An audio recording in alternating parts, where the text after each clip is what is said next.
Sejam todos bem-vindos à nossa videoaula do nosso curso de Teologia Bíblica pelo Seminário Teológico Ebenezer, curso que a Bíblia diz.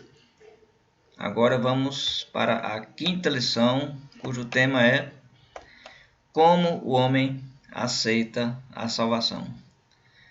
Estudamos na lição passada sobre o pecado e seus graves males, não foi? Você lembra, né? Isso deixa a gente pensativo, né? Puxa vida. Já aprendemos em lições anteriores que o homem se encontra perdido no pecado, né?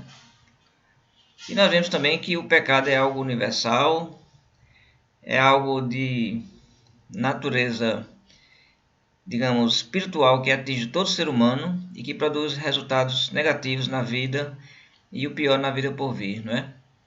E o mais impressionante, né? Não é nada que eu e você possamos fazer para resolver essa questão do pecado. Nós não podemos tirar o pecado dentro de nós. Mas ainda assim, você pode receber o presente de Deus, de valor incalculável, né? Nós vimos que a morte de Cristo na cruz nos redime, nos salva dessa situação, nos tira dessa situação terrível, né? Que é exatamente a salvação que foi feita através de Jesus Cristo. Então, só Deus poderia resolver esse problema. O ser humano não teria jamais condições. E Deus fez. Deus não quer que você se perca. Deus não quer que nós ficamos sem rumo. Ele nos criou para Ele, né? Então, se algum problema foi causado, Ele proveu a solução. Também vimos sobre a fé verdadeira, né? A fé verdadeira e sobre o batismo. Mas agora vamos ver com mais profundidade esse assunto, né? E passo a passo como cumprir esses requisitos, ou seja, como aceitar a salvação de Deus. Isso é muito importante porque isso tem que ser feito da maneira como está na Bíblia, como Deus ensina, senão não adianta, né? É feito um remédio. Se um médico receita para o paciente um medicamento e ele diz qual é o medicamento e como deve ser tomado, se o paciente desobedece e ou não toma o medicamento ou toma da maneira errada, a gente sabe muito bem que não vai fazer efeito. Da mesma forma, Deus proveu na sua palavra com muita clareza e exatidão os passos que o homem deve dar para alcançar a salvação. É muito claro na Bíblia, né? Mas mesmo assim, muitas religiões distorcem. Ensinam coisas diferentes ou ensinam as mesmas coisas de maneira diferente. E acaba podendo alterar uma receita simples que Deus deu, a qual o homem não deve jamais modificar. Então, vamos ver aqui com muito cuidado na palavra de Deus quais são os passos bíblicos, né, para receber a salvação e você ter a certeza que fez a coisa certa. Então, iniciamos agora a videoaula da lição número 5 do nosso curso de Teologia Bíblica, Como o homem aceita a salvação. Então, a Bíblia diz que Cristo morreu por nós, não é isso? Temos aqui a passagem de 1 João, capítulo 2, versículo 2. E ele é a propiciação pelos nossos pecados. E não somente pelos nossos próprios, mas ainda pelo do mundo inteiro, né? Ele quem? Jesus, né? Ele é o caminho para resolver o problema dos pecados do mundo inteiro. E também a palavra de Deus diz que Deus quer que todos sejam salvos, né? Deus não quer que nós fiquemos perdidos, não é isso que Deus quer. Temos aqui 1 Timóteo, capítulo 2. Você está aí com a sua Bíblia? Então, vamos acompanhar aqui o que o texto diz. 1 Timóteo, capítulo 2, versículo 4. O qual deseja que todos os homens sejam salvos e cheguem ao pleno conhecimento da verdade. Está vendo aí? Ele deseja que todos sejam salvos e que conheçam a verdade. E onde é que está essa verdade? Na Bíblia, que você agora está estudando. Muito bem. Nós vamos aqui estudar a verdade que está na palavra de Deus. Mas se Deus quer que todos os homens sejam salvos, então todos os homens estão salvos? Bem, Jesus responde: nem todo o que me diz Senhor, Senhor, entrará no reino dos céus, mas aquele que faz a vontade de meu Pai, né? Então não adianta ser religioso, ler a Bíblia, andar com a Bíblia, ir para a igreja, se não está fazendo a vontade de Jesus. Embora Deus ofereça salvação a todos, o homem tem que fazer a sua parte para primeiro poder aceitar o presente de Deus. O presente porque é a graça, né? É dado gratuitamente, Deus não vai cobrar por isso. A preocupação principal do indivíduo, então, deve ser essa. O que preciso fazer para alcançar a salvação? Então, vamos lá. Quais são os passos? O que é que eu tenho que fazer? O que é que eu preciso fazer na minha vida para aceitar essa salvação de Deus? Tenho que entrar na religião, tenho que aceitar alguma religião, eu tenho que fazer parte de uma determinada igreja. Veja bem, nós estamos tratando aqui de ensinamentos bíblicos, né? E do que a Bíblia diz. Tudo o que nós vamos falar aqui, você vai encontrar na sua Bíblia. Se você não encontrar na Bíblia, rejeite, não faça, ok? Então a primeira coisa, a aceitação por parte do homem envolve uma rendição, ou seja, uma entrega, né? Envolve uma entrega completa a Deus, não é uma entrega parcial. Não é tipo assim, ok, Senhor, eu vou te entregar aqui uma parte aqui, mas essa parte aqui da minha vida não dá, certo? Eu vou continuar. Não, Deus não aceita isso. Jesus repetiu muitas vezes, não pode ser meu discípulo. Se não renuncia a tudo quanto tem, não pode ser meu discípulo. A Bíblia ensina que a salvação, então, exige uma rendição incondicional. Você não pode colocar condições. É exatamente isso que eu estava falando. Não pode colocar condições. Tem que ser entrega completa. Jesus disse, olha, se alguém quer vir após mim, a si mesmo se negue, dia após dia.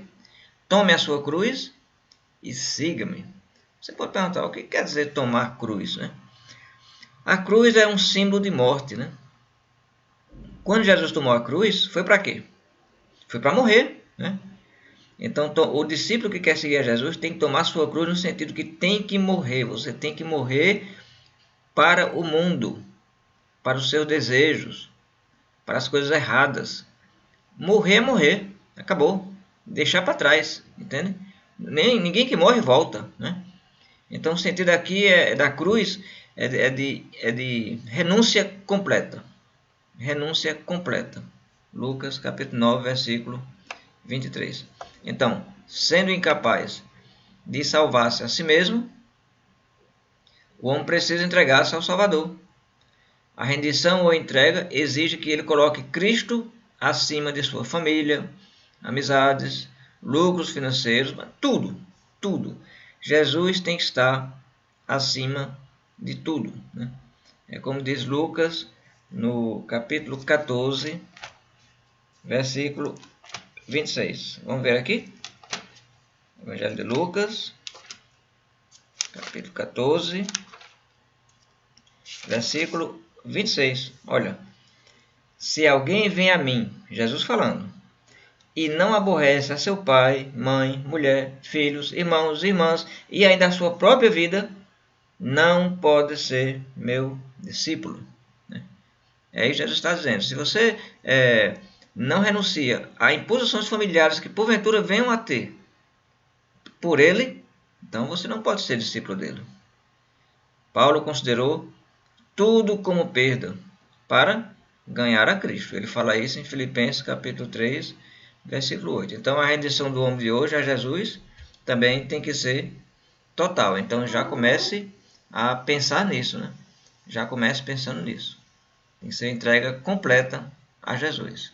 Se tem alguma coisa aí que está mal resolvida, resolva. Resolva. Se tem alguma coisa aí que Jesus não vai gostar, resolva. Termine. Acabe. Qualquer vício, qualquer mau hábito, qualquer intriga, né? Uma intriga. Eita, fulano, eu não falo com fulano de jeito nenhum, nem olho para a cara dele. Eu não posso nem passar perto dessa pessoa. Não pode ser discípulo de Jesus. Eita, pô, eu estou devendo ali, eu não ia pagar aquela dívida, não. Não pode ser discípulo de Jesus. Tem que fazer as coisas corretas, pagar tudo que é devido, cumprir suas obrigações, ser um bom funcionário, ser honesto, não mentir, não ter intrigas. Agora, se a pessoa não quer falar com você, se entregou de você, que seja o problema dela, mas não o seu, né? Nós, para seguir a Jesus, não podemos ter rixa com ninguém.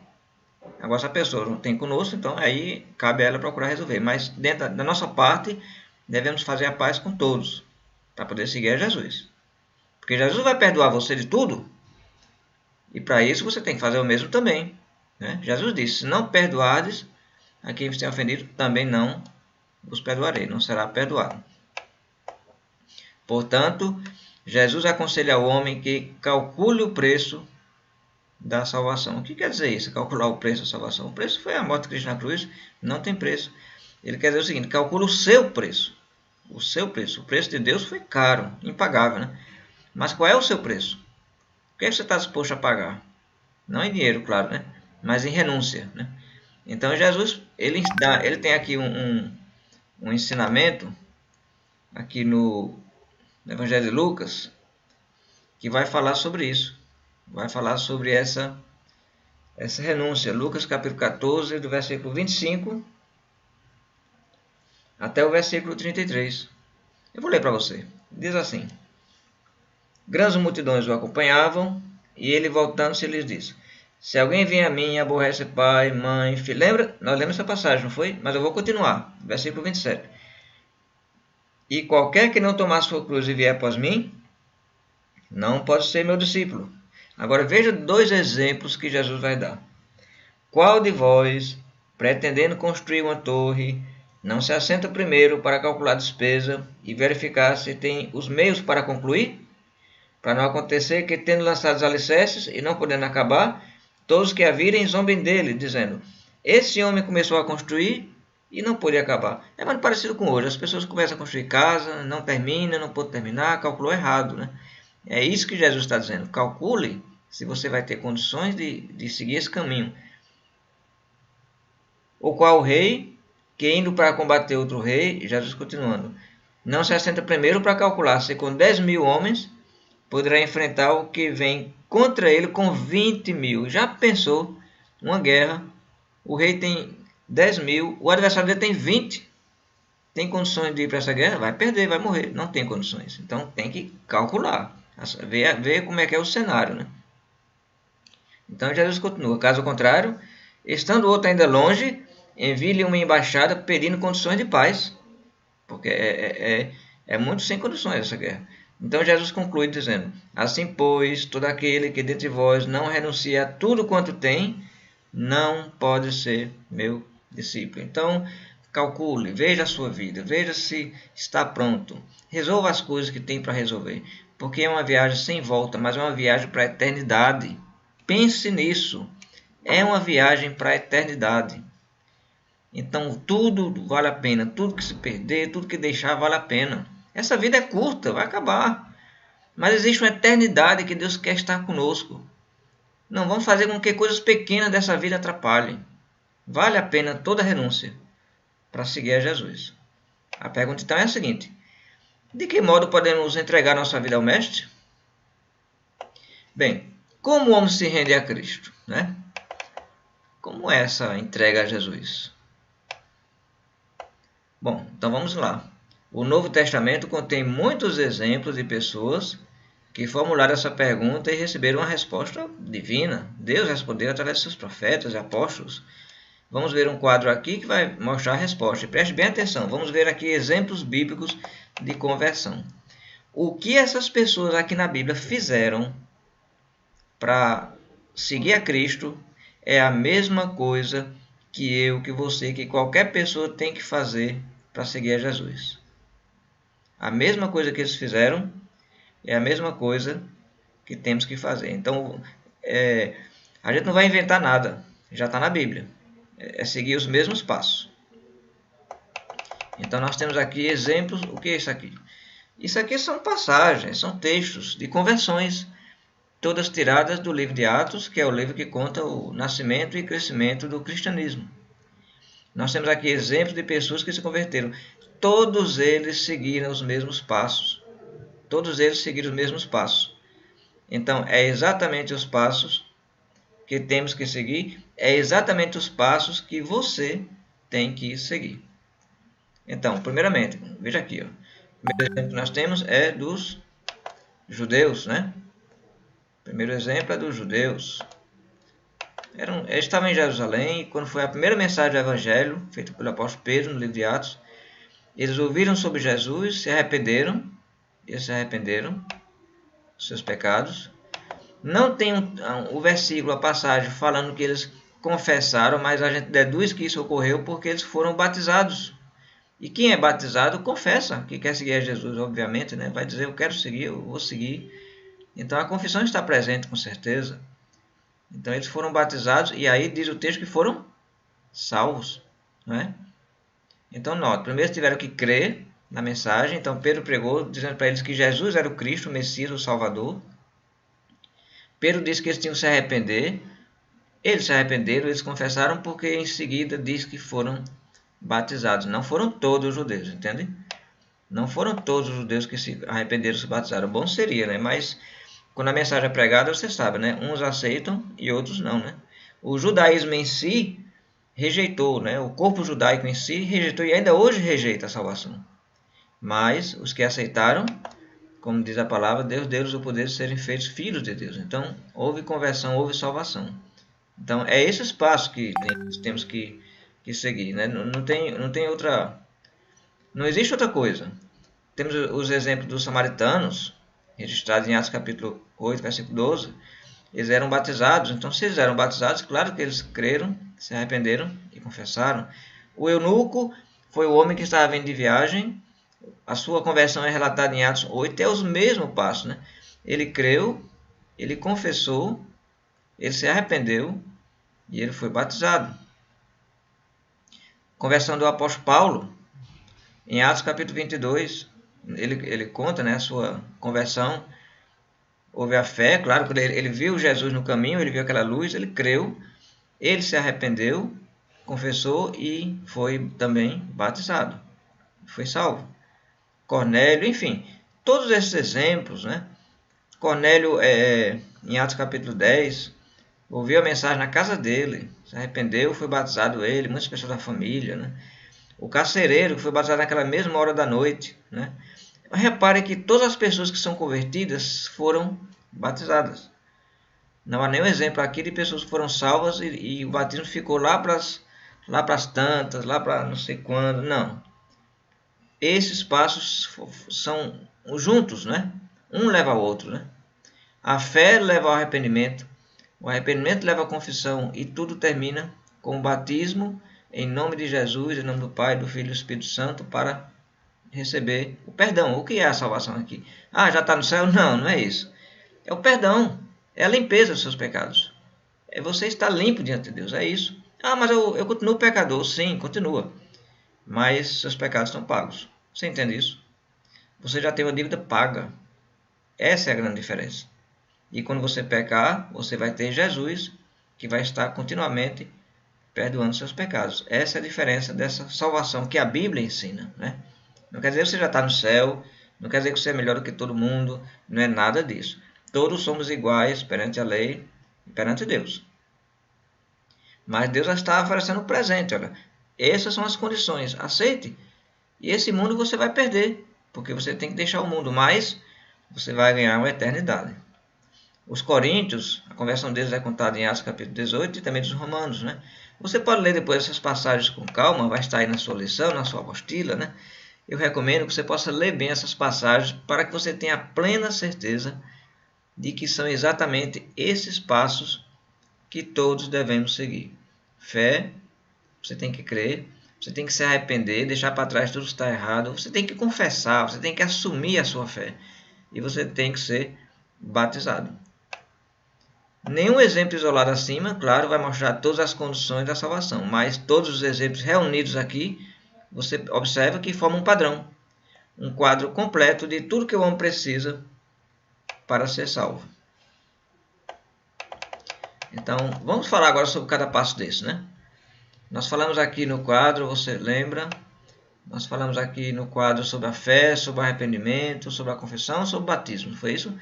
Então, vamos estudar cada um desses com mais detalhes, começando pela fé, né? Vamos começar estudando pela fé. Então, na nossa próxima videoaula, nós vamos tratar sobre como é essa fé. É possível você ter essa fé? Claro que é possível. Essa não é uma fé impossível. Deus não lhe dá uma coisa impossível. Ah, mas eu não sei, eu sou muito fraco. Fé está ao alcance de qualquer ser humano. É só querer. É só querer, né? É uma fé, é uma certeza. É uma certeza de que essas coisas são verdade. Deus quer primeiro fé. Antes de qualquer coisa, Deus quer que você acredite. Que você coloque todas as suas apostas nessa realidade espiritual.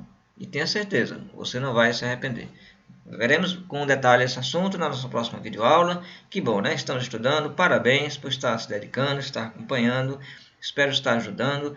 Que o Senhor nos abençoe nesse eterno caminho rumo à eternidade. Louvado seja nosso Senhor, nosso Deus, em nome de Jesus. Amém.